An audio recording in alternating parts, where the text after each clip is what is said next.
खुशी की बात लगती है जब हम देखते हैं कि आज के युवाओं को कि वो प्रभु के वचन को फैलाने में ऐसे पेज, ऐसी मिनिस्ट्री, इस सेवकाई को इस तरह से भी इस्तेमाल कर रहे हैं। प्रभु का बहुत बहुत धन्यवाद करते हैं। वरना आज बहुत दुखद स्थिति है कि हर एक चीज़ के दो पहलू हैं, ऑनलाइन, कंप्यूटर, और इससे भी लोग अपने क्या क्या पापों में लिप्त हैं। लेकिन प्रभु का धन्यवाद है कि कुछ चुने हुए लोग ऐसे हैं, युवा लोग ऐसे हैं, और मैं इंकरेज करना चाहूँगी कि आप सब जुड़े ऐसे लोगों के साथ, ऐसी सेवकाई के साथ जो वास्तव में सत्य से आराधना करते हैं, प्रभु के वचन को जानते समझते हैं। Praise the Lord. जितने भी लोग आप मेरे साथ जुड़े हैं, जय मसीह की। प्रभु आप सबको आशीष दे। और वचन के दौरान नहीं, उसके बाद हम हर एक कमेंट्स पर बात करेंगे, प्रार्थना भी करेंगे। हम चाहते हैं हम एक दूसरे के लिए प्रार्थना करें। हमें आपको हमारी प्रार्थनाओं की आवश्यकता है, क्योंकि वचन कहता है कि कितनी सशक्त ये प्रार्थनाएं होती हैं जब हम एक दूसरे के लिए करते हैं।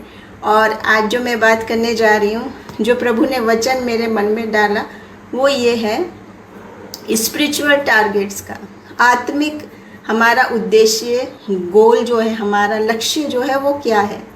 अब हम सब जानते हैं जब हम टीन एज में होते तभी से सोचने लगते। कोई तो बच्चों से ही पूछने लगते कि बड़े होके क्या बनोगे, क्या करोगे।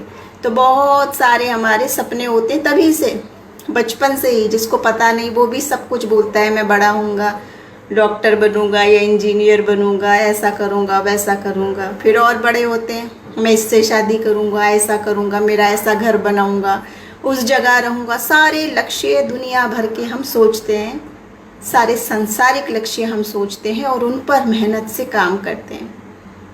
लेकिन बाइबल जो प्रभु का वचन है, जो जीवित वचन है, सशक्त वचन है, जिसे कहते हैं आत्मा की तलवार, ये जो हमें लक्ष्य बता रही है, ये जो हमें रास्ता बता रही है, वो यहीं तक का नहीं है, वो असीमित है।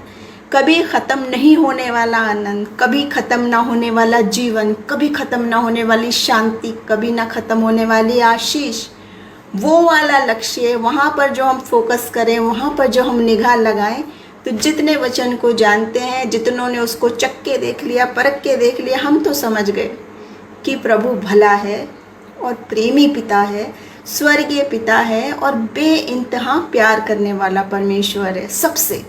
जितने उसके समक्ष आते हैं, किसी भी वो जाति का हो, किसी भी वो कलीसिया का हो, किसी भी वो बैकग्राउंड से आया हो, पढ़ा लिखा हो चाहे अनपढ़ हो, सुंदर हो चाहे बदसूरत हो, गोरा हो चाहे काला हो, जैसा भी हो, क्योंकि प्रभु हर एक से बेइंतहा प्यार करता है।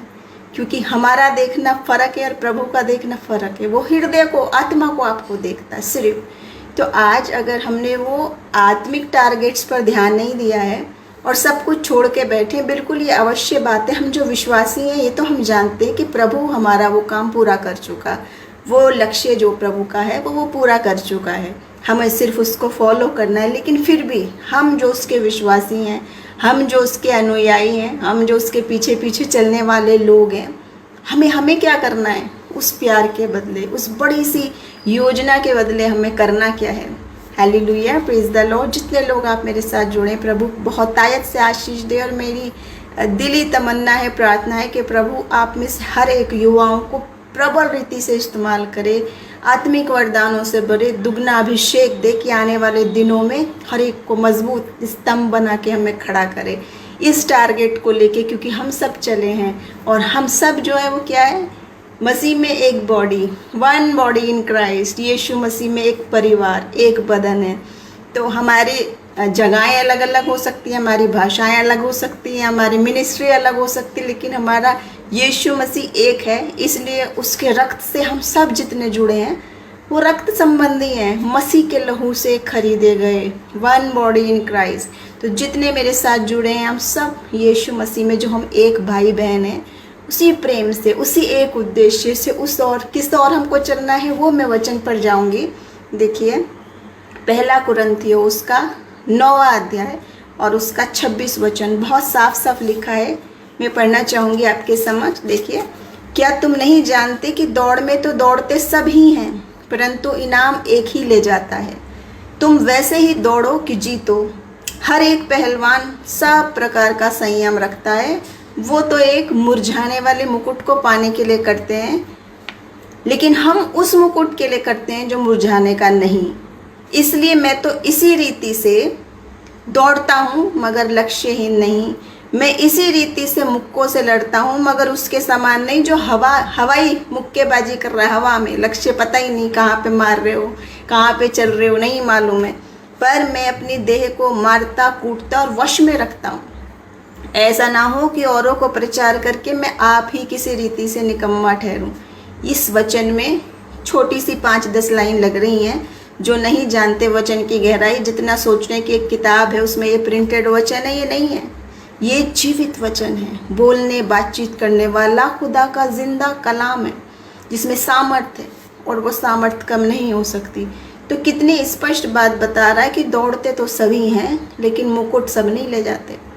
ऐसे ही ये ज़िंदगी की जो रेस है, ज़िंदगी की जो हमारी रेस चली जा रही है, जिसमें दौड़े चले जा रहे हैं, पता ही नहीं, दिन पे दिन बीत रहे, पता नहीं कहाँ चल रहे हो, कुछ नहीं मालूम।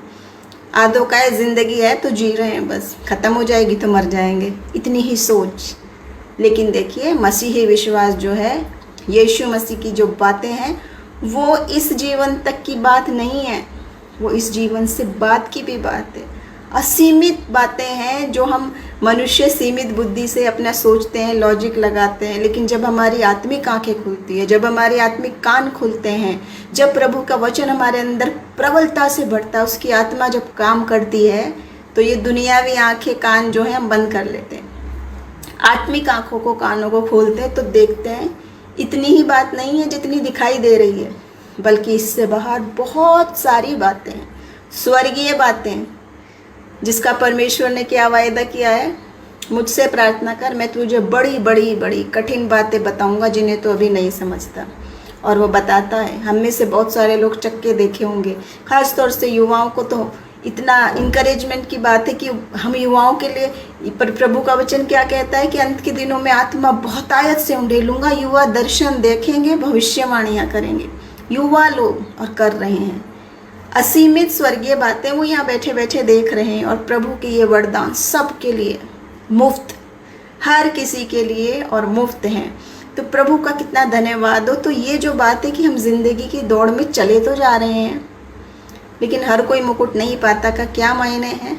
स्वर्गीय मुकुट की बात कह रहे हैं। यहाँ के तो मुकुट की बात आप में सब जानते हैं। उस विषय पे बहुत सारे लोग, हर तरह के लोग इस बातें में भाषण देते हैं। सब उस उपदेश को जानते हैं कि सब यहीं छूट जाना है, सब यहीं रह जाना है, कुछ लेके नहीं जाना है, कफन में जेब नहीं होती, दुनिया में सब छोड़ के जाओगे, उतनी तो बात सब बताते हैं। लेकिन बाइबल और यीशु मसीह वो बात बताती है जो कोई और नहीं बताता। क्यों नहीं बता सकता? क्योंकि जीवित यीशु मसीह जो स्वयं जीवित है वही तो जीवन का मार्ग बताएगा। जो जीवित नहीं, समय के साथ समाप्त हो गए, मर गए, ख़त्म हो गई उनकी बात, तो वो जीवन का जल और वो जीवन की रोटी कहाँ देगा वो आपको? तो वो जीवित परमेश्वर है और वो चाहता है आपको और मुझे कि हम जीवन पाएं और बहुतायत का जीवन पाएं। Praise the Lord, God bless you all. Thank you so much आप जितने लोग हमारे साथ जुड़े हैं और हम एक साथ उत्साहित होकर वचन में उत्साह बढ़ाते हैं, प्रभु के नाम को महिमा देते हैं, उसके नाम को जलाल मिले। तो मेरा मायना यही है इस बात को कहने का कि ये तो हम समझ गए कि हमारा फोकस किधर हो, कौन सी हम रेस पे चल रहे हैं। और हमारे साथी लोग, हमारे मित्र या हमारी नई पीढ़ी जो नहीं जानते, और कितने लोगों से सुना वो क्या कहते हैं कि स्वर्ग किसने देखा है, नरक किसने देखा है और दुष्ट आत्मा किसने देखी, क्योंकि स्वर्गीय बातें वो नहीं जानते हैं। आज तक की क्रूस की कथा भी उनके लिए मूर्खता की बात है। बाइबल खुद बता रही है, स्वयं लिखा है, अविश्वासियों के लिए क्रूस की कथा भी मूर्खता की बात है। लेकिन जो जानते हैं वो जानते हैं इस पूरी योजना को, यीशु मसीह के बेइंतहा प्यार को, जो माँ नहीं कर सकता, बाप नहीं कर सकता, पिता नहीं कर सकता, माता नहीं कर सकती, प्रेमिका प्रेमी कोई नहीं कर सकता। वो प्यार जो चख के देखता है वही जानता है। मेरे और आपके भाषण देने से तो नहीं होता, लेकिन जब हम चख लेते हैं, वचन भी कहता, गाने भी हम गाते हैं कि तू उसे चख के देख ले, कितना भला परमेश्वर है। तो यही बात यहाँ पर है। ये तो हम समझ गए कि उस रेस की हम तरफ जा रहे हैं जो मुकुट मुरझाएगा नहीं। सब हम जान गए। उसके दुनिया भर के आप संसार में उपदेश भाषण सुनते हो कि सब यहीं रह जाएगा, शक्ति यहीं रह जाएगी, सुंदरता यहीं रह जाएगी, धन वैभव पद प्रतिष्ठा सब रह जाएगा, लेकिन जाएगा क्या साथ, वो का जवाब कौन देता है नहीं मालूम। क्या क्या बातें आप सुनते तरह तरह की, 1 जन्म होगा, 2 जन्म होगा, 3 होगा, ऐसा होगा वैसा होगा, दुनिया भर की बातें हैं। लेकिन यहाँ प्रभु का वचन बिल्कुल स्पष्ट क्या कह रहा है, मैं तुम्हें अपना वारिस बना लेता हूँ, पुत्र और पुत्री, और मैं जाता हूँ कि मैं जगह तैयार करूँ ताकि जहाँ मैं हूँ तुम भी वहीं रहो। सारे जहान का मालिक, सृष्टिकर्ता परमेश्वर, सर्वसामर्थी परमेश्वर, हम जैसे अयोग्य लोगों के लिए, जो कुछ नहीं है, जिसमें योग्यता नहीं, बुद्धि समझ लो जी कुछ भी नहीं है, इतनी सी सीमित बुद्धि है, दुनिया में रह रहा है, जीता जा रहा है जो प्राणी, उसके लिए प्रभु की योजना इतनी बड़ी है, इतनी बड़ी है कि वो हमें दास और दासी ही नहीं कह रहा, वो हमें पुत्र और पुत्री वारिस बना ले रहा है। सब जानते हैं आज वारिस बनने के लिए भाई भाई में झगड़ा, माँ बेटे में झगड़ा, सास बहू में झगड़ा, पैसे के लिए हो रहा है वारिस बनने के लिए। लेकिन सारे जहान का मालिक आपको, मुझे और एक एक को, अयोग्य लोगों को वारिस बनाता चाहता है कि हम उसके स्वर्ग के राज्य में, अनंत जीवन में उसके साथ रहें। तो हमारा एम उस ओर है। दुनिया के लिए हम मूर्ख हो सकते हैं, असफल हो सकते हैं, बदसूरत हो सकते हैं, ज़्यादा पढ़े लिखे नहीं हो सकते हैं, मूर्ख हो सकते हैं, जो मर्जी हो सकते हैं, लेकिन सबसे आनंद की बात क्या है, सारे जगत के बनाने वाले सृष्टिकर्ता के लिए हम स्पेशल हैं, बेशकीमती, जिनको गर्भ में रचे जाने से पहले प्रभु जानता है, और वो कहता है तुमने मुझे नहीं चुना है, मैंने तुम्हें चुना है। और जितने प्रभु से प्रेम करते हैं उनके लिए सब बातें मिलकर भलाई को पैदा करती हैं, सब बातें, सब में स्ट्रगल्स भी शामिल हैं, मुसीबतें भी शामिल हैं, बीमारियां भी शामिल हैं, मौत की वादियों से गुजरना भी शामिल है, अपमान भी शामिल है, आंसू भी शामिल है, सब कुछ है। लेकिन फिर भी हम हताश और निराश क्यों नहीं होते? क्योंकि वो जहान का मालिक हमारे साथ है, जो कहता है मैं तुझे कभी नहीं छोड़ूंगा, मैं तुझे कभी नहीं त्यागूंगा। माता तो छोड़ सकती है अपने दूध पीने वाले बच्चे को, लेकिन मेरी दया की दृष्टि तुझ पर से कभी नहीं हटेगी। तो हमारा एम उसकी तरफ हो, और हम इस रीति से दौड़ते हैं। देखिए कि हम लक्ष्यहीन नहीं। जो एक विश्वासी चलता है जब मसीह के पीछे, तो वह ऐसे नहीं है कि चला जा रहा, उसको पता ही नहीं मैं कर क्या रहा हूँ, कभी इधर की आराधना, कभी उधर की आराधना, इधर भी सर टेका, उधर भी सर टेका, सब कुछ कर लिया, मालूम ही नहीं है मेरा लक्ष्य कहाँ है, मुझे जाना किधर है। एक नाव पे चलेंगे, उधर ही की तरफ को दिशा में चलेंगे, उधर ही की तरफ को बोट खेते हुए चलते हैं, या किसी आप जगह जाते हो बस से, प्लेन से, टिकट जहाँ का लेते हो उसी जगह जाते हो। ऐसा तो नहीं है दिल्ली का टिकट लिया, जाना है चेन्नई, पहुँचोगे कहाँ? तो एक एम की तरफ जाते हैं, उसके लिए सब कुछ तैयारियां करके जाते हो कि नहीं, कि वहाँ का मौसम कैसा होगा, वहाँ मैं कपड़ा कैसा रखूँ, वहाँ के लिए टिकट कैसा लूँ, वहाँ का करेंसी कौन सी चलती है, कैसे पैसे ले जाऊँ। दुनिया की यात्रा के लिए इतनी तैयारी छोटी सी के बात के लिए।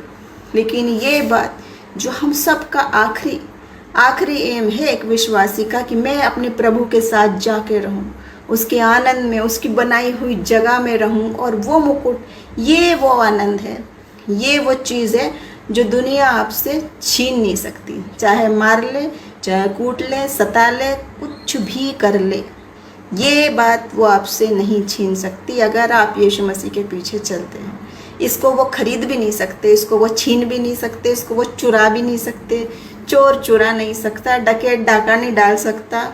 ऐसा स्वर्गीय धन है प्रभु यीशु मसीह की योजना और प्यार जो आपके और मेरे लिए है। तो देखिए, आज हम थोड़ा सा जब समय लेते हैं, और वो बता रहा है कि इतनी सी छोटी सी आयत में इतनी बड़ी बात बता दी, ये छोटे से वचन में, कि वो हवाई मुक्के नहीं करते, एक ही लक्ष्य की ओर करते हैं ना, और एक ही तरफ चलते हैं। साथ में वो कह रहा है मैं अपनी भी देह को वश में रखता हूँ, कि कहीं ऐसा ना हो मैं औरों को प्रचार करके खुद किसी रीति से निकम्मा ठहरूं। यानी हमारे जीवन से, हमारे चरित्र से, हमारी बात से, हमारी गवाही से, एक एक चीज़ से प्रभु यीशु मसीह को महिमा मिले। हम अपने को भी वैसी वश में रखें। इसलिए आखिरी के दिनों में हमें चौकस रहना है उन झूठे भविष्यवक्ताओं से, उन झूठी शिक्षा देने वालों से, क्योंकि हम यहाँ देखें वचन हमें क्या बता रहा है। सिर्फ वचन हमारा वो संविधान है जो प्रभु ने हमें दिया। इसके साथ ही देखिए ये जो रास्ता हमें बताया, इसके लिए मैं बहुत छोटी सी बस वचन में से हम 5 बातों पर गौर करेंगे, ओनली 5 पॉइंट्स। क्योंकि अब जब वचन में हम जाते हैं, और मैं आपको बता रही हूँ कि ये वचन जो है आत्मा की तलवार जो है, ये आत्मा की तलवार आत्मा की प्रेरणा से लिखी गई है, और उसको समझने के लिए भी आत्मा ज़रूरी है, उस पर चलने के लिए भी आत्मा ज़रूरी है। अपनी बुद्धि समझ, अपनी लॉजिक से हम उतनी बात जानते हैं जितने के लिए हमारी समझ है, लेकिन परमेश्वर की योजना है, उसकी स्वर्गीय बातों के लिए हमें स्वर्गीय आँख कान नाक खोलने जो आत्मा देता है। जो यीशु मसीह कहता है, मैं अपना सहायक तुझे दे के जाता हूँ, सत्य का आत्मा तुझे दे के जाता हूँ, जो तेरे कानों में बता देगा मार्ग ये है, इस पे चल। जब हम कंफ्यूज होने लगे, होता है कि नहीं, आज बहुत से लोग तो बाइबल के ही उदाहरण ट्विस्ट कर करके बाइबल की ही शिक्षा घुमा फिरा के बताते हैं, लेकिन आत्मा आपको बता देती है कौन सी बात ग्रहण करनी है, कौन सी बात ग्रहण नहीं करनी है, कौन वाकई में प्रभु का वचन आपको सच में बता रहा है, गाइड कर रहा है कान में कि किधर को जाना है, वो वचन बता रहा है, सत्य का आत्मा। तो ये जो मैं आपको वचन में से बता रहे हैं हम 5 बातें जो प्रभु ने मेरे हृदय में डाली आज की मैं इस पर चर्चा करूं, वो यही बात है कि हम मसीही लोग जब चलने चलते हैं, सोचने चलते हैं, तो क्या हम किसकी तरफ को चलते हैं, ये वाला बंदा क्या कह रहा है, वो बंदा क्या कह रहा है, वो प्रचारक क्या कह रहा है, फलाना क्या कह रहा है, उस चर्च का तो ऐसे गाता है, इस चर्च का वैसे गाता है, उसमें ऐसी है, उसमें ऐसी नहीं है, उसमें नीचे तबके के लोग हैं, उसमें ऊंचे तबके के लोग हैं, वहाँ की बिल्डिंग शानदार है, वहाँ की छोटी है, वहाँ की बड़ी, ये सब बातें सांसारिक बातें जो कि बिब्लिकल बात नहीं है। पिछली भी हम अब देखें अपने वचनों में कि यीशु मसीह ने क्या संदेश दिए, पहाड़ पे दिए, पहाड़ पे चढ़ गया, भीड़ उसके समक्ष आई, बोला, बोट पे से दिए, रात भर पहाड़ों पर प्रार्थना करी यीशु मसीह ने। तो कोई आलीशान बिल्डिंग की बात नहीं है, बात यह है वचन कौन बोल रहा है, किस सामर्थ्य से बोल रहा है। और यीशु मसीह के वो वचन जहाँ से दिए गए वो आज तक आत्मा को झंझोड़ देते हैं, दिलों को छेद देते हैं आर पार, जीवन बदल जाते हैं लोगों की, क्योंकि उस वचन में सामर्थ्य थी। वही सामर्थ्य, वही सत्य का आत्मा प्रभु आपको और मुझे दे के जा रहा है। तो हम जब रास्ता ग्रहण करने जाएं प्रभु का, ये नहीं देखना है हमने, बल्कि हमने ये देखना है कहाँ पर आत्मा का काम हो रहा है, कहाँ प्रभु की उपस्थिति है और कहाँ पर नहीं है। छोटा और बड़ा, ऊंचा नीचा, सुंदर असुंदर तो मनुष्य देखता है, लेकिन प्रभु हृदय को जानने वाला परमेश्वर है, और बड़े बड़े साइंस वंडर्स और मिरेकल्स वो करता है, सबके लिए करता है, मुफ्त में करता है। तो आज हासिल करें उन सारी आशीषों को जो प्रभु हमें देना चाहता है उस रास्ते पे।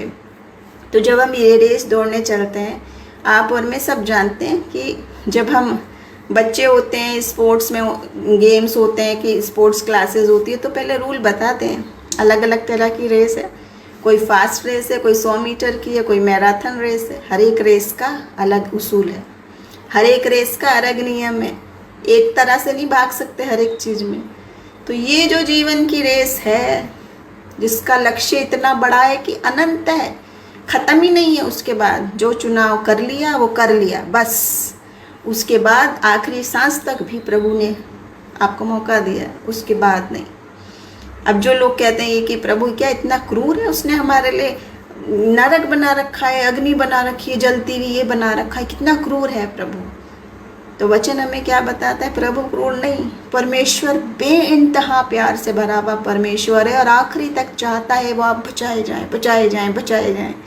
और ये जो बना रखा है उनके लिए नहीं बना रखा जिसे प्रभु रिजेक्ट कर रहा है, ये उन लोगों का खुद का चुनाव है जिन्होंने पर सत्य के मार्ग को रिजेक्ट करके ये मार्ग चुना है, खुद जानते बूझते।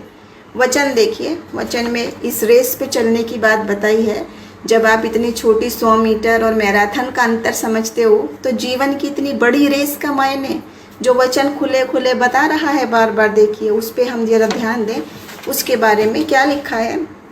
मत्ती उसका 7 अध्याय 13 वचन, सकेत फाटक से प्रवेश करूं, नैरो वे से, क्योंकि चौड़ा है वो फाटक और सरल है वो मार्ग जो विनाश को जाता है, और बहुत से हैं जो उसमें प्रवेश करते हैं, और छोटा कठिन है वो मार्ग जो जीवन को पहुंचता है, और थोड़े से हैं जो उसमें पहुंचते हैं। नैरो वे बता रहा है, क्यों है ये नैरो? एक जगह एक बच्चों के लिए कहानी बताई गई थी, उसमें क्या बता रखा था कि ये नैरो क्यों बना रखा था कि जो झुके ना जरा नम्र होके हम्बल होके झुक के जाए महिमा देते हुए। ऐसे नहीं है कि चौड़े होके फैल के सारे चले जा रहे हो प्रभु के राज्य को और ग्रांटेड लेके। सब नहीं प्रवेश करेंगे, वचन बार बार बता रहा है। वो मार्ग जो जीवन को पहुंचता है वो कठिन है, वो छोटा है और थोड़े से हैं जो उसमें पहुंचते हैं।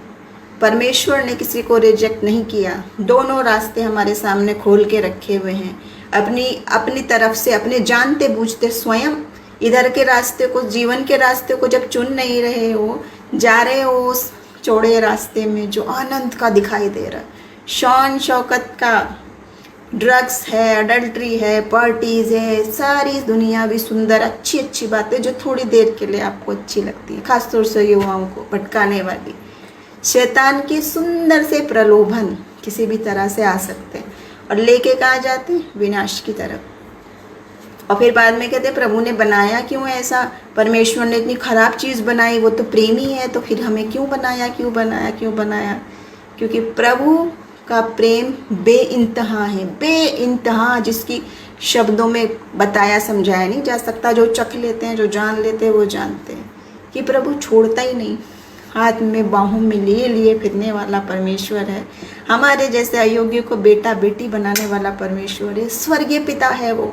उसको चख के देखें, उसको समझ के देखें कि वो कितना भला परमेश्वर है, लेकिन वो किसी को फोर्स नहीं करता। ये दो रास्ते जो आप कह रहे हो ना, क्यों हैं, क्योंकि वो किसी को अपने पे थोपेगा नहीं। ये प्रभु ने स्वयं दो रास्ते चुने, तुम्हें जिधर को जाना है, चुनाव आपका है।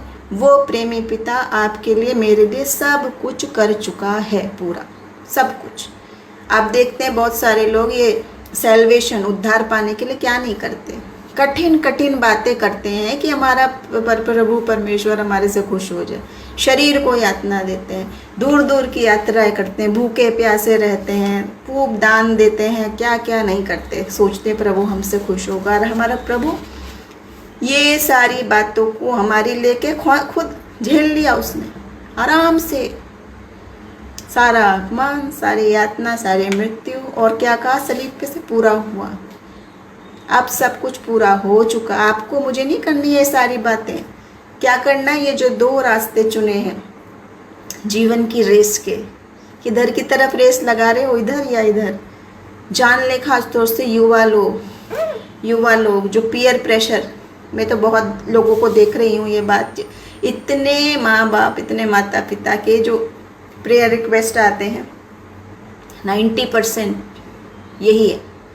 वो माता पिता खून के आंसू रो रहे हैं अपने बच्चों के लिए। मैंने अपने बच्चों को ऐसे पाला था, ऐसे पोसा था, प्रभु के प्रेम में बढ़ाया था, और वो 1-2 बस साल मेरे से दूर रहा, हॉस्टल गया, नए मित्र मिले, कौन मिले, क्या मिले, वो पूरी तरीके से सब कुछ बदल गया। ड्रग्स वो ले रहा है, अडल्ट्री वो कर रहा है, लिव इन रिलेशनशिप कुछ बात नहीं है उसके लिए, कह रहा रोज़ की बात है, चलता है, ये है वो है। तो युवा लोग समझ लें, चलता है और दुनिया में चलता है, प्रभु के राज्य में नहीं चलता। प्रभु के राज्य में पाप ही रहे, वो नहीं बदल सकता। दुनिया का कानून बदल सकता है, gay marriage, same sex marriage, gender change करना, लिव इन रिलेशनशिप पाप है, घृणित और पाप ही रहेंगे, सदैव पाप रहेंगे, चाहे कानून बन जाए चाहे कानून ना बने, क्योंकि परमेश्वर का कानून ये वचन है जो हमारे हाथ में है। तो आज सुधर जाएं, जरा देखें अपने को, जाने में किस रास्ते की तरफ रेस लगा रहा हूँ, क्योंकि आप और मैं नहीं जानते कि हमारी सांस आखिरी कब है। अभी देखिए कोरोना चला तो लोग डर गए अपने जीवन के लिए, नहीं जानते कितने समय की है ज़िंदगी हमारी या हमारे प्रियजनों की, जो कहते हैं मैं आखिरी वक्त पे तौबा कर लूँगा, अभी तो मेरी लाइफ पड़ी है, बुढ़ापे में करते हैं ये सब। तो मैंने भी सुना है, जब मैं हॉस्टल में थी, जब मैं अपने साथियों के साथ थी, वो तो लोग कहते थे इसको मत ले जाओ, मज़ा ख़राब कर देते हैं ये लोग, ये बाइबल की बातें बोलते हैं, ये फलाने नैरो माइंडेड हैं, ये हमारे पाप में शामिल नहीं है, तो हम नैरो माइंडेड हैं, बैकवर्ड हैं, बाइबल की बातें बोलते हैं, आज के ज़माने के ट्रेंड्स को नहीं हम समझते हैं, और जा रहे किस मार्ग पे हैं। जो जिनकी आत्मिक आंखें खुली है, हमें दिखाई दे रहा है वो किस मार्ग पे जा रहा है, ये किस मार्ग पे जा रहा है, और प्रभु चाहता है बार बार हर किसी को एक एक आत्मा बचाई जाए। वो कोई खुश नहीं हो रहा देख के कि आप बहुत अच्छी बातें मज़े आएंगे या ख़राब रास्ते से जा रहा है तो उसको ज़रा दंड मिले, जैसे हम इंसान सोचते हैं। प्रभु का प्यार फिर भी है। बाइबल क्या कहती है, जैसे मुर्गी अपने बच्चों को बार बार चाहती है मैं पंखों में छिपा लूँ, ऐसे ही मैंने भी चाहा कि मैं तुम्हें बचा लूँ, मैं तुम्हें छिपा लूँ। वैसे ही प्रभु का प्रेम है, उसके आंसू हैं, उसकी करुणा और तरस से भरा हुआ वो परमेश्वर है। तो आज वो युवा लोग जो अपने माता पिता के आंसू का कारण बने हुए हैं, जो अपने स्वर्गीय पिता के भी दुख का कारण बने हुए हैं, जो हमें दिख नहीं रहे, अभी ज़रा जान ले अपने जीवन को। और इस रास्ते पे अभी भी वक्त है। कितना वक्त है, क्योंकि हम नहीं जानते कब आखिरी वक्त आ जाए। जो लोग ये कह रहे हैं कि हम तो बुढ़ापे में सोचेंगे ये सब, तुम क्या जवानी में ये भाषणबाजी में लगे हो, वचन में लगे हो, क्यों लगे हो? अभी तो एंजॉय करने के दिन है, फलाने दिन है। मालूम नहीं किस रास्ते पे चले जा रहे हो, वचन हमें बता रहा है। और एक इसी रास्ते के बारे में एक और घटना, एक और कहानी मैं आपको बताना चाहूँगी। वो इस प्रकार है कि एक बार एक पास्टर थे और वो मसीह से बहुत प्यार करते थे, उसके पीछे चलते थे। वो बताते थे मेरा यीशु मसीह जीवित है, उसका वचन जीवित है, वो बातें करता है जैसे आप और हम कार्यक्रम भी बोलते यीशु जीवित है। तो लोग कहते हैं अरे कहाँ जीवित है, कैसा नाम रखा हुआ है कि यीशु जीवित है, कहाँ वो जीवित है। लेकिन वो जानते थे कि यीशु जीवित है। तो उनका साथी उनको बार बार बोलता था इसी बात को कि अरे भाई छोड़ो ये सब, क्या बोलते रहते हो, यीशु जीवित है यार, कहाँ है, ऐसा है वैसा है। तो उन पास्टर ने उनको जवाब नहीं दिया। उन्होंने प्रार्थना की और उन्होंने सोचा कि किसी वक्त पर आकर प्रभु ऐसा काम करे कि ये खुद से इस बात को समझे। मैं इंसान हूँ, मैं अपने लॉजिक से जवाब किसी को नहीं दे सकता। तो प्रार्थना करते रहे।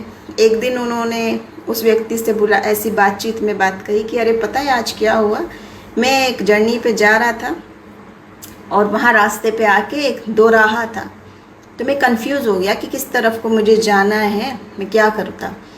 तो वो साथी ने कहा कि भाई तू पूछ लेता किसी से रास्ता। उसने कहा वहाँ दो लोग थे, मैं एक तो खड़ा हुआ था, एक जिंदा आदमी था और एक उसके साथ लाश थी, किससे पूछूं? साथी व्यक्ति ने कहा ये भी कोई सवाल है पूछने का, जो जीवित है उससे पूछ, लाश मरा हुआ क्या जवाब देगा? पास्टर ने कहा वही तो मैं कर रहा हूँ, वही मैं कर रहा हूँ, क्योंकि यीशु जीवित है, जवाब वही दे सकता है। जो जीवित नहीं, जिनकी कब्रें हैं, जिनकी समाधियाँ हैं, जिनका सब कुछ है, जो है ही नहीं, वो जवाब कैसे देगा? हमारी प्रार्थना, हमारा प्रभु से प्रार्थना कैसा है? कन्वर्सेशन। जब एक बात करेगा दूसरा जवाब देगा, उसी को बातचीत कहते हैं। वचन क्या कहता है? मैं ऐसा परमेश्वर नहीं हूँ जिसकी आँख है वो देख नहीं सकता, जिसका कान है वो सुन नहीं सकता, जवाब नहीं दे सकता, ना मेरा हाथ ऐसा छोटा हुआ है कि मैं उद्धार नहीं कर सकता। वो देखता है, वो सुनता है, वो जानता है, वो समझता है और आपके समक्ष रहता है और सब कुछ संभव है प्रभु के नाम में। वो जीवित है। जब आप प्रार्थना करेंगे आप जवाब भी मिलता है कि नहीं? जितने चक्के देखे वो तो जानते हैं, वो कान में सुनाई भी देने वाला है, वो आँख से दिखाई भी देने वाला है। जीवित ही तो है तभी तो जवाब दे रहा है। जो है ही नहीं वो जवाब कैसे देगा? जो एक ही तरफ की बातचीत चलती रहे, पीढ़ियाँ बीत गई, सदियों बीत गई, आप ही बोले जा रहे हो, उधर से जवाब नहीं आ रहा है, तो वो जीवित कैसे है? और आप यहाँ बोले भी नहीं और जवाब आ जा रहा है। वचन क्या कहता है?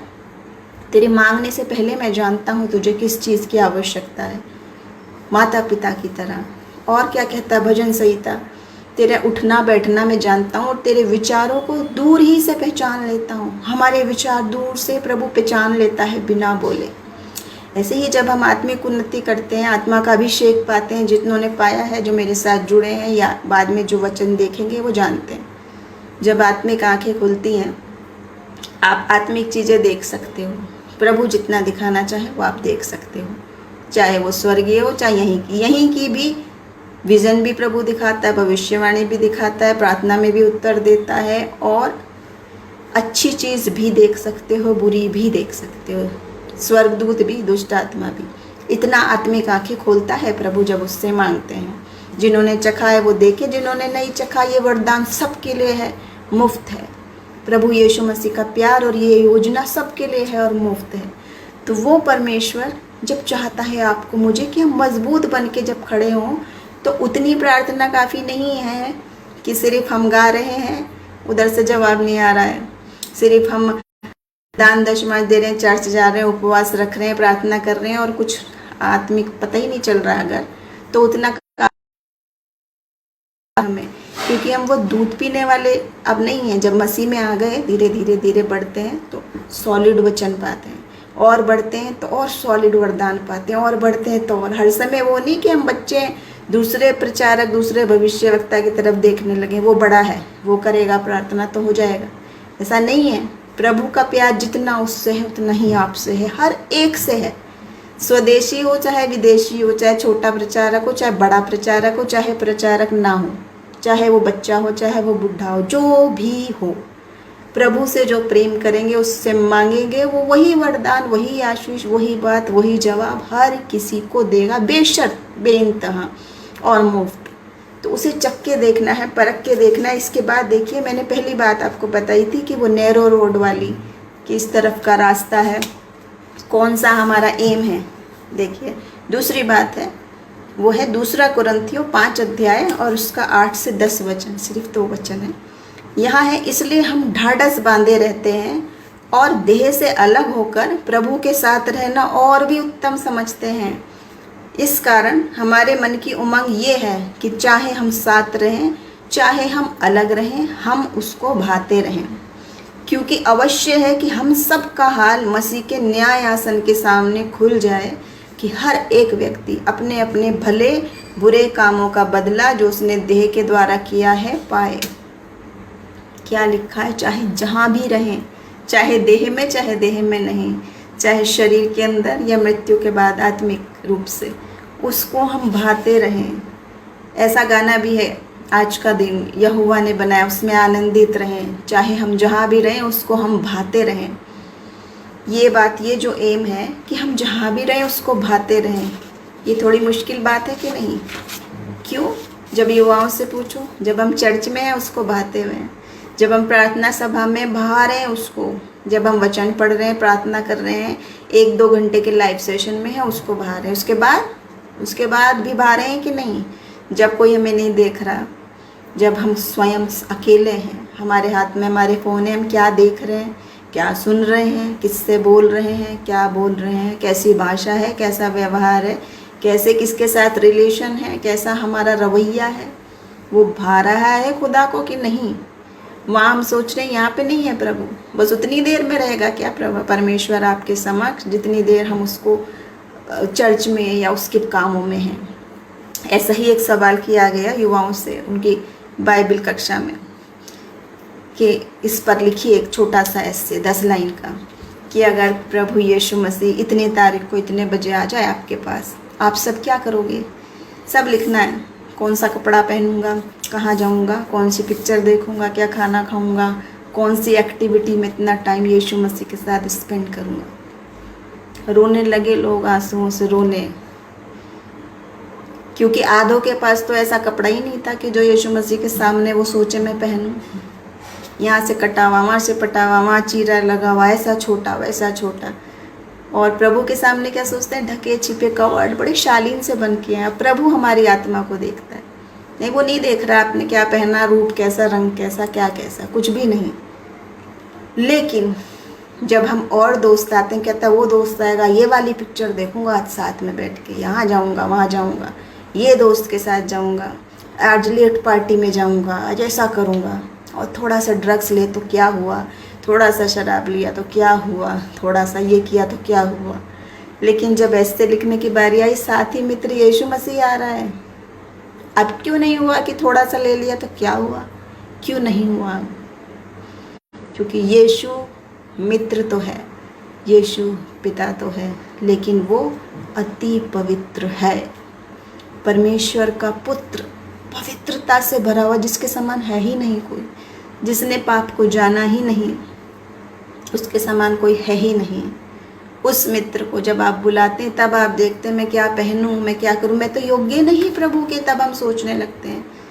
ये तो एक सिर्फ बात है, उदाहरण, लेकिन आप और मैं तो सब जानते हैं कि यीशु मसीह आने वाला है, ये सत्य है और आएगा। तब आप क्या करोगे? ये सारे कामों का जो लेखा जोखा की बात है, ये कोई डराने के लिए नहीं है। देखिए हम बच्चों को अगर डराएं कि अब पेरेंट्स देख रहे हैं, या सीसीटीवी कैमरे से डराएं, या अपराधी को डराएं कि वो तुम्हारी निगरानी में है चोर की तरह। इस तरह वाली बात नहीं है प्रभु के प्रेम में, ऐसी बात नहीं है। परमेश्वर डरा डरा के फोर्सफुली किसी को नहीं कह रहा है आने को, वो तो प्रेम कर रहा है, उसने रास्ता बनाया, लेकिन चुनाव तो हमारा है, हमें किधर को चलना है, खुला चुनाव है। और हमारे पाप, हमारी अच्छाई, हमारी बुराई, हमारी सब कुछ हर दिन प्रभु के साथ है। एक दिन की कहानी नहीं है जो लिखने के लिए कहीं तो रोने लगे। रोज सुबह शाम रात दिन आप क्या कर रहे हो, आपके थॉट्स भी, जो वचन कह रहा है उठना बैठना जानता हूँ, विचार को भी पहचान लेता है दूर से। तो डराने के लिए नहीं कह रहा वो, प्रभु नहीं चाह रहा है वो आपको डराना कि मेरे तो पाप जान लिए अब क्या होगा, बल्कि कितने भी पापी क्यों ना हो, कितने भी घृणित काम क्यों ना किए हों, फिर भी मौका है। क्यों? वचन क्या कह रहा है, मेरे पास जब तू आएगा तेरे पापों को मैंने काली घटाओं के समान भुला दिया है, उनका मैं लेखा भी नहीं लूँगा। क्यों? क्योंकि यीशु मसीह का रक्त आपके पाप लाल किरमिजी भी क्यों ना हो, वो धो के हिम के समान, बर्फ़ के समान सफ़ेद कर देगा, ऐसा वायदा है। वचन पढ़िए देखिए। तो अपराधी को, गुनहगार को डरने की ज़रूरत नहीं है, पापों से तौबा करने की ज़रूरत है। आप जानते हैं वो व्यभिचारी स्त्री आई थी यीशु मसीह के समक्ष, क्या कहा प्रभु ने, मैं भी तुझ में कोई पाप नहीं पाता, जा और फिर पाप मत करना। बस यही बात यीशु मसीह आपसे मुझसे भी कहता रोज़। मैं भी, आप भी, हम इंसान हैं, कैसे न कैसे पाप जाने अनजाने सबसे होते। कोई नहीं कह सकता कि मैं बहुत अच्छा आदमी हूँ, मैंने पाप ही नहीं किया, सब ने किया। होते हैं हमसे, हम क्रोध होता है, भाषा होता है, गाली होती है, गुस्सा आता है, सब कुछ होता है। किसी से इससे भी ज़्यादा होता है, बुरा देखना, बुरा सोचना, बुरा करना, कर भी चुका होगा कोई तरह तरह के पाप, व्यभिचार भी। फिर भी तौबा करें, उसके पीछे आए, क्योंकि दूसरा वाला रास्ता बंद नहीं हुआ अभी आपके लिए, दोनों रास्ते खुले हुए हैं, सकरा रास्ता भी, चौड़ा रास्ता भी। तो हम उसको भाने वाले हों, जहाँ भी रहें उसको भाते रहें, प्रतिदिन, प्रति समय।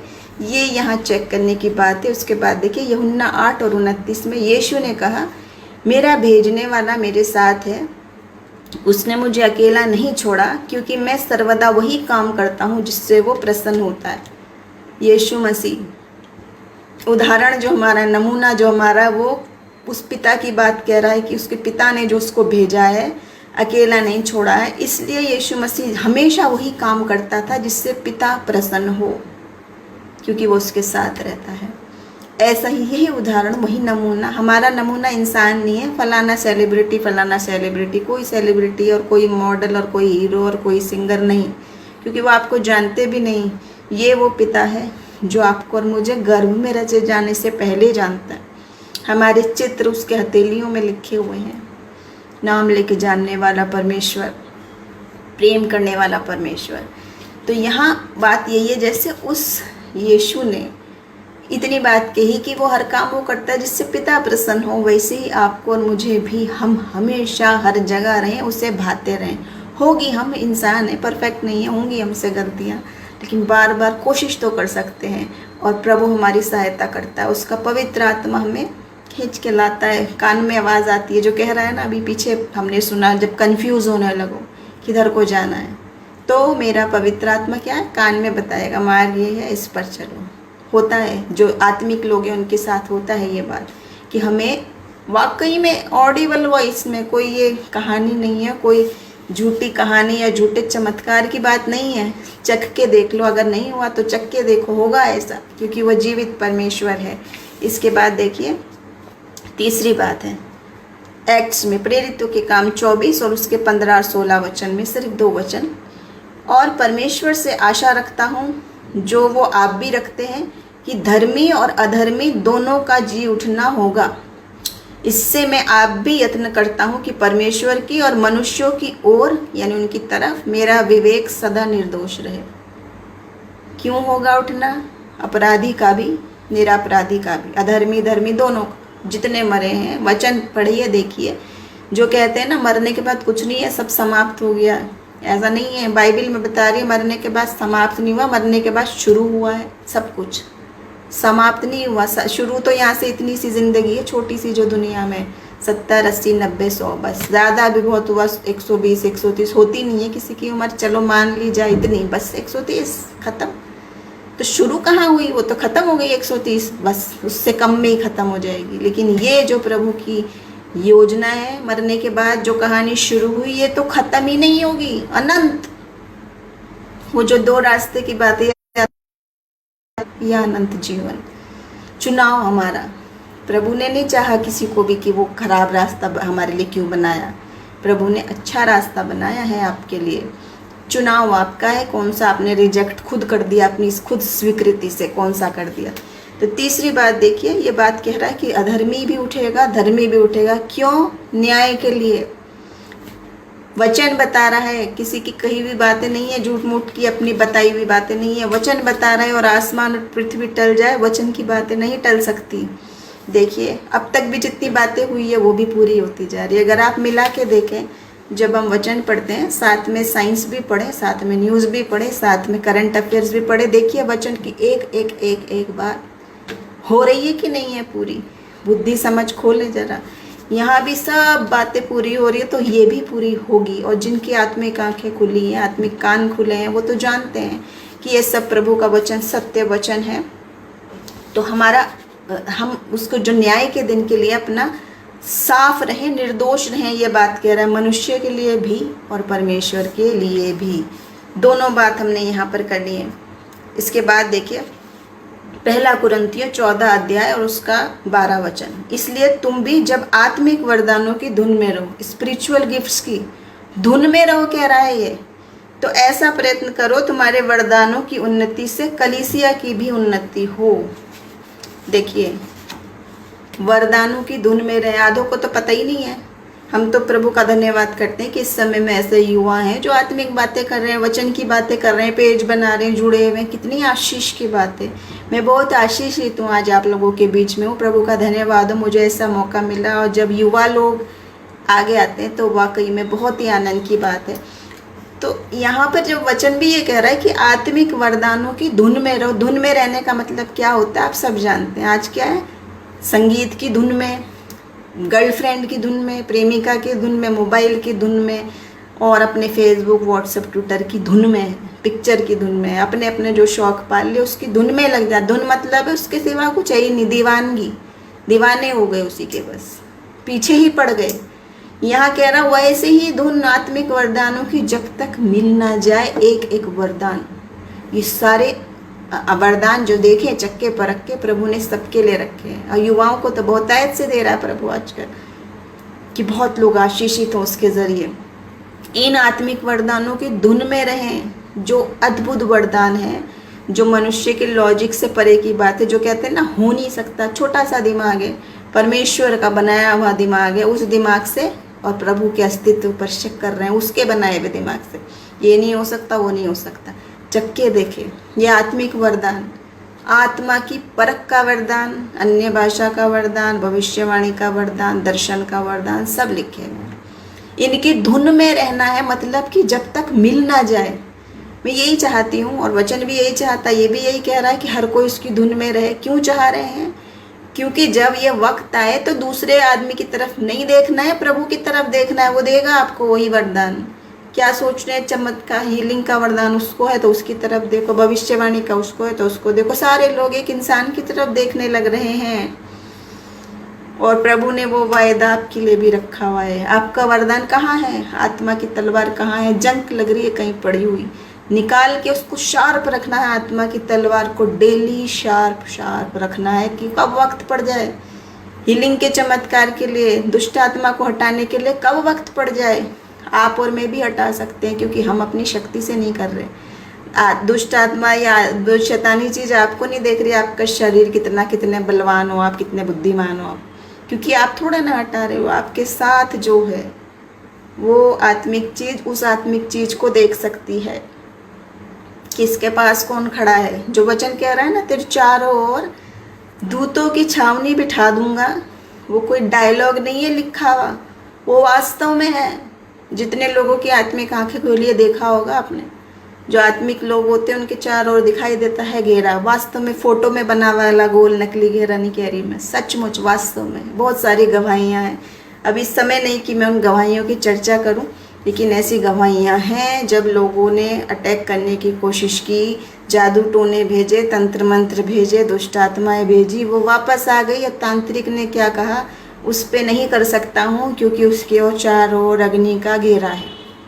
एक ने नहीं, कितनों ने, मेरे पास कितनी गवाहियाँ हैं कि वह समय कम पड़ जाएगा, आप देख सकते हैं। ऐसी बहुत सारी गवाहियाँ हैं।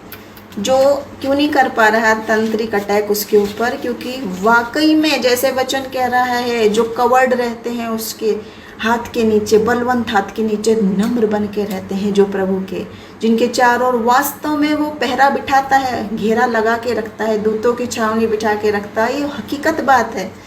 तो उसके बाद तीसरी बात हमने ये देखी, हमारा हृदय भी साफ रहना, निर्दोष रहना, मनुष्य के लिए भी परमेश्वर के लिए भी, दोनों के लिए।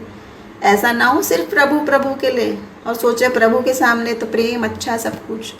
आप सब जानते हैं यीशु मसीह ने क्या आज्ञा दी थी, दो सबसे मुख्य। एक ने कहा मैं क्या करूं, सबसे बड़ी आज्ञा कौन सी है, दो हैं। यीशु ने कहा सबसे बड़ी सिर्फ दो हैं, एक तो प्रभु से संपूर्ण हृदय से प्राण से प्रेम कर, और दूसरी मनुष्य से, पड़ोसी से। अपने पड़ोसी का मतलब ये नहीं पड़ोस वाले घर से, पड़ोसी मतलब साथ के व्यक्ति से, मनुष्य से, मानव जाति से। और क्या कहा, ये दूसरी भी पहली के ही समान इम्पोर्टेंट है, दूसरी भी पहली के समान है इम्पोर्टेंट। आप और मैं पहली को बहुत तवज्जो देते हैं क्योंकि ज़रूरी है, वो स्वर्गीय पिता है, सर्वशक्तिमान है, लेकिन उसकी नज़र में दूसरी भी उतनी इम्पोर्टेंट है कि अपने साथी से भी वैसे ही अपने समान। कितनी मुश्किल बात है कि नहीं, अपने समान कैसे, अपने समान हम आजकल अपने पति पत्नी से, भाई से, बच्चों से, अपने परिवार से नहीं कर पा रहे, तो अनजान व्यक्ति से कैसे कोई अपने समान करेगा। लेकिन जब प्रभु का प्रेम आता है, जब उसका कंपैशन आता है आपके दिल में, वही करने लगते हो आप। देखा है कि नहीं, कितने लोगों को, मदर टेरेसा को देखा, पूरी ज़िंदगी ऐसी बिता दी। क्या सोचने की बात है कि ज़िंदगी भर कोड़ियों के घाव साफ करे, धोए, दिन नहीं लगी, प्रेम किया, कैसे सेवा की, क्यों किया, क्यों?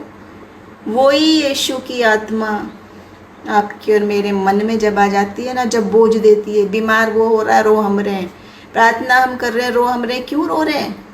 वचन क्या कहता है, हमें नहीं जानते प्रार्थना कैसे करनी है, लेकिन आत्मा हमारे लिए आहें भर भर कर, जो वर्णन से बाहर है, हमारे लिए प्रार्थना करती है। वो प्रभु का कंपैशन चख के देखें, परख के देखें, आएगा आपके लिए। और जब आप दूसरे के लिए जिस दिन आंसू गिरा के प्रार्थना की ना, आप देखते रह जाओगे कि चमत्कार कैसे हुआ।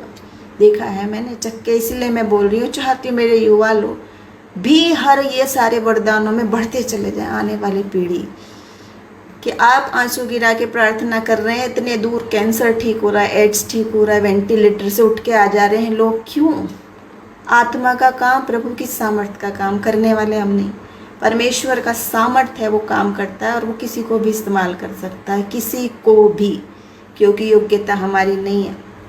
हमारी योग्यता बस इतनी है, उस पर निगाह लगानी है, उसके बलवंत हाथ के नीचे नम्र बन के आना है, घमंडी बन के नहीं, मैं ऐसा, मैं वैसा, मैंने उसको कर दिया, मैंने इतनों को करा, मैंने वहाँ गया, मैं यहाँ गया, ये नहीं। ये करोगे तो कोई चमत्कार नहीं। लेकिन जब दीन होके आते हैं, मैं नहीं कर सकता प्रभु, जहाँ जाऊँगा आपको मेरे साथ जाना है, जो कहूँगा आपको करना है, चमत्कार होने लगेंगे उसी दिन से शुरू। देखें चक्के। चौथी बात है, मैं सिर्फ 5 ही पॉइंट लेके आई हूँ, चौथी बात पर मैं आ गई हूँ, वो ये है, हम वो लोग बने जो कलीसिया से प्रेम करें। जैसे अभी मैंने बताया, आत्मिक वरदान की तो धुन में रहें, लेकिन वो वरदान से दूसरे लोगों की भी उन्नति हो, उनको भी फ़ायदे हो। वो कैसे होंगे? जब आपके कंपैशन से, आपकी सेवा से, आपके प्यार से, वाकई में प्रैक्टिकली, भाषण देने से नहीं। वचन भी कह रहा है कि नहीं, कि कर्म के बिना विश्वास मरा हुआ है। कोई आप देख रहे हो बिना कपड़ों के, बिना खाने के, और आपके में बस दुआ करूँगा, दुआ करूँगा, दुआ करूँगा। उस ठंड में मर रहा है, उससे कह रहे हो तू गर्म रहे, जिसके पास रोटी नहीं कह रहे तो तृप्त रहे। वचन कह रहा है ये बात, और आप दे रहे हो तो क्या कह रहा है वचन? जो कंगाल की सुधि लेता है वो परमेश्वर को उधार देता है। ये बात, परमेश्वर को उधार, ऐसे शब्द हैं कि आप सोचोगे तो सोच में पड़ जाओगे। परमेश्वर को उधार कौन दे सकता है? वो मनुष्य। क्योंकि वचन क्या कह रहा है? जो तुम इन छोटों से छोटों के साथ करते हो, वो मेरे साथ करते। ये है यीशु मसीह का प्यार, ये है उसका रास्ता। जो उसने हमारे लिए चुना है कि सिर्फ बोलने से नहीं, वाकई में उसको डेली हमें करना। इतना तो कर सकते हैं कि कोई हॉस्पिटल में तो देखने चले गए, एक वक्त का खाना बना के दे दिया, उनके बच्चों को देख लिया, सहायता। ही जैसे मसीह में एक परिवार, मैं तो बहुत आनंदित, मैंने ऐसे लोगों को देखा है, बहुत ही अच्छे लोगों से मैंने देखा है कि जो हर विपत्ति में, वचन भी कहता है ना, मित्र ऐसे होते हैं कि विपत्ति के समय भाई बन के खड़े हो जाते हैं। ऐसे लोग हैं दुनिया में, यीशु मसीह के प्यार से भरे हुए, जो आपके कुछ भी नहीं होते, कुछ तो जानते भी नहीं है, कुछ तो मिले भी नहीं होते, लेकिन प्रभु की योजना से सही वक्त पे सही जगह खड़े हो जाते हैं, जो आपको भाई की तरह संभाल लेते हैं। वाकई में वही भाई वही बहन आजापुर में बन जाए, कम से कम प्रार्थना के द्वारा, कम से कम इनकरेजिंग वर्ड्स के द्वारा, कम से कम कंफर्टिंग वर्ड्स के द्वारा, उनकी बात ही सुन लें। बहुत से लोग तो ऐसे हैं जिन्हें कुछ चाहिए नहीं, सिर्फ वो इतना चाहते हैं उनकी बात सुन ली जाए। तो उतना तो हम प्यार का दिल रख सकते हैं अपना। देखिए जैसे यहाँ पर प्रार्थना के बाद वो कहता है, जैसे यीशु मसीह ने ऐसा प्यार किया कलीसिया से कि अपनी जान भी दे दी, जिस प्यार की कोई तुलना नहीं, अनोखा प्यार। गुनाह हमारी जान वो दे दिया ताकि हम जीवन पाएँ, दरिद्र वो हो गया कि हम धनवान बने, मृत्यु उसने सह ली कि हम जीवन पाएँ, अपमान उससे सह लिया कि हम आशीषित हों। सब कुछ मसीह ने जो हमारे लिए कर लिया।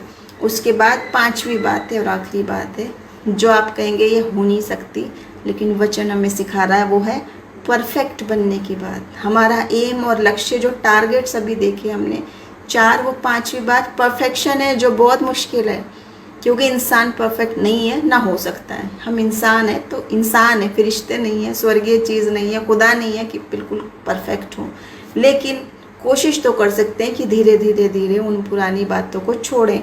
देखिए 2 कुरिन्थियों उसका 13वां अध्याय और 11 वचन, अतः हे भाइयों आनंदित रहो, सिद्ध बनते जाओ। सिद्ध मतलब परफेक्ट बनते जाओ, ढाढ़स रखो, एक ही मन रखो, मेल से रहो, प्रेम और शांति का दाता परमेश्वर तुम्हारे साथ होगा।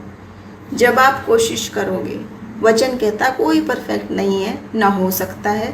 अगर कोई दुनिया में कहे कि मैंने कोई पाप नहीं किया तो वो झूठ बोलता है, ऐसा लिखा है वचन में, वो तो नहीं हो सकता।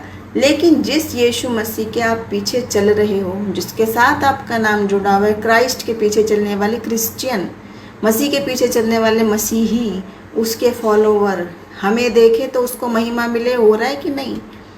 यीशु मसीह को तो सब जानते हैं और उसका आदर करते हैं, लेकिन उसके विश्वासियों को सबको आदर नहीं मिलता है। क्यों?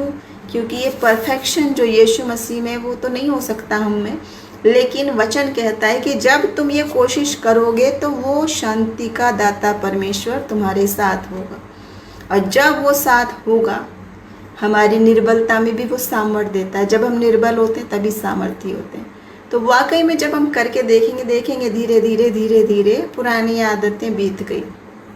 जो मसीह में है वो नई सृष्टि है, पुरानी बातें बीत गई, सब नई हो गई। सब 1 2 3 4 गिनती की नहीं हुई, नहीं, सब कुछ नई हो गई। क्योंकि अपनी सामर्थ्य से नहीं, लेकिन प्रभु की सामर्थ्य से ये परफेक्शन भी आएगा, ये भी आएगा। वचन हमें कहता है कि प्रभु एक दिन ऐसा करता है कि हम उसकी धार्मिकता में सब परफेक्ट होते चले जाएं। देखिए उसके बाद 2 कुरिन्थियों और उसका 13 और 9, जब हम निर्बल हैं और तुम बलवंत हो तो हम आनंदित होते हैं और ये प्रार्थना भी करते हैं कि तुम सिद्ध होते जाओ। ये लोग एक दूसरे के लिए प्रार्थना भी करते थे। आज अपने युवाओं के लिए, अपने बच्चों के लिए, अपने मित्रों के लिए प्रार्थना करें कि हम सिद्ध होते चले जाएं। हमारे काम से नहीं होंगे, हमारी योजना से नहीं होंगे, हमारे बोलने से तो बिल्कुल भी नहीं होते हैं। जो करना है वो करके दिखाना होता है, खास तौर से बच्चों को। छोटे बच्चे कैसे सीखते हैं? जो करते देखते हैं वही सीखते हैं, बोलने से नहीं सीखते। इसीलिए यीशु मसीह ने करके दिखाया है, बोल के नहीं दिखाया। वाकई में आया दुनिया में इंसान रूप में, वाकई में वैसा स्थान चुना, वाकई में गौशाला चुना, बड़े महल, राजसी महल में नहीं आया था, करके दिखाया। सब कुछ, बीमारी, परेशानी, दर्द, सब कुछ सहा होगा।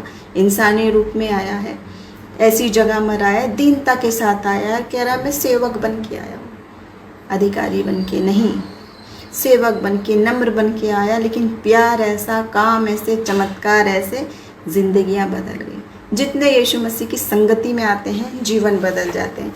तो आज वो रास्ता में चुनना है, ये नैरो वाला रास्ता और चौड़ा वाला दोनों आपके सामने, चुनाव आपका है।